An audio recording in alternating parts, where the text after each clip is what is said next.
Okay.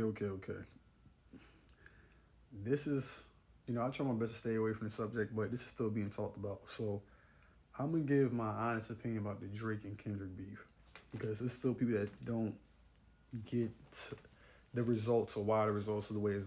I'm about to just address everything from the results to the lawsuit and everything.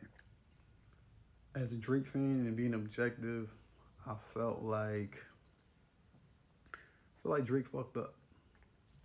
Reason why he fucked up, even though Kendrick took the first shot. Some people say first person shooter, but they didn't really, in my opinion, wasn't no shot. His response was because J. Cole said we the big three, like we started the league, and then Kendrick said fuck the big three. It's just big me. That was the response. That was typically the response. I don't know what a diss track. I don't understand. Like I whatever. Cool. Kendrick didn't like that John. Drake respond on push-ups. Cool.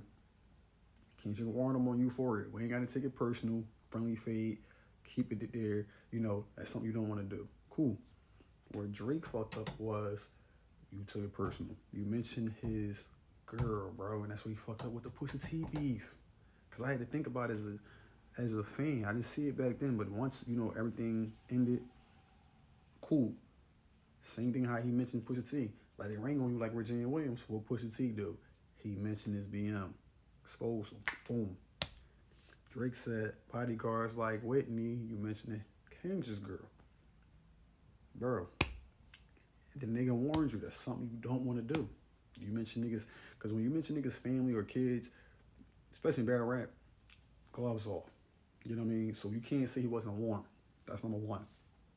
Gloves off.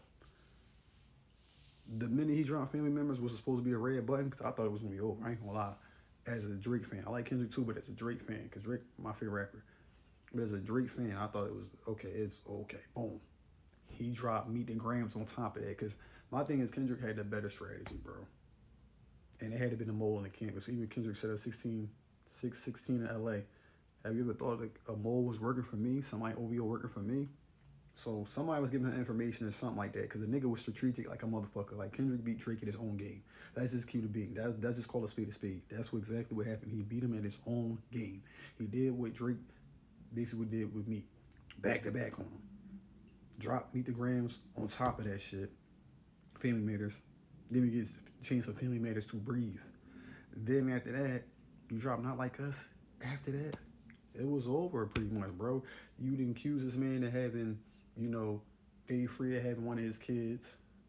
You didn't accuse him of being a woman beater. So it's like gloves off, bro. It's gloves off. So once you took it to suing a label and all that, bro, I don't give a fuck what nobody saying. I see this as a fan, bro. Because just because you're a fan, don't mean you get to agree with everything somebody says.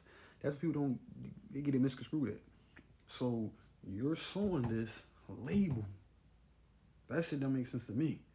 You know what I mean? You ain't even suing Kendrick. And if you sue Kendrick, I feel like the reason why he don't sit and sue Kendrick because it will look even more worse. But it still look worse regardless because you're suing the label when they both was pushing our records. You know what I mean? You seeing bots and all that, bro. Y'all both benefited from the same machine. So that didn't make sense to me because you can't say defamation, but you just said this nigga, call somebody a PDF. I ain't gonna say the word is wild, but you also called this nigga a woman beater. You also said that his manager was the father of his kids. So it's like, bro, this is my last time putting a rest. I still see people talk about this online. They gonna forever talk about it, but I just had to say my piece about it and give a fair assessment on the beef. And he really shouldn't be beefing with nobody ever again because he got all smarted, and like I said, he clearly didn't learn his lesson from the Pusha T beef. He mentioned the nigga's wife and kids, or I mean, I ain't gonna say kids because kids was mentioned. I mean, wives or girlfriends, what have you, significant others. He likes to do that. Same thing he did with Serena Williams' husband, or same thing he did when he dissed Rihanna. You know what I mean? Like, this is why niggas was dissing. This is why niggas was like, because I didn't understand all this coming. I didn't understand where all these disses was coming from Future Metro thing, but it all makes sense now. All the sneak dissing and all that. So that it is what it is, man. You know what I mean? So the question is, Kendrick gonna continue to do what he doing. He's on top. It is what it is, and we want to see what, we just gonna see where he tried to do the drum party next door. I like that. You know what I mean? But we gonna see what it's gonna be like when he drop his the solo album.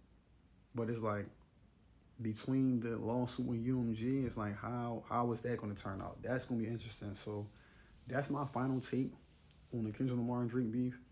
It's my last time talking about it. You know what I mean? And that's just my final take on it. It is what it is, Faze. It just is what it is. And that's just me being objective as a fan.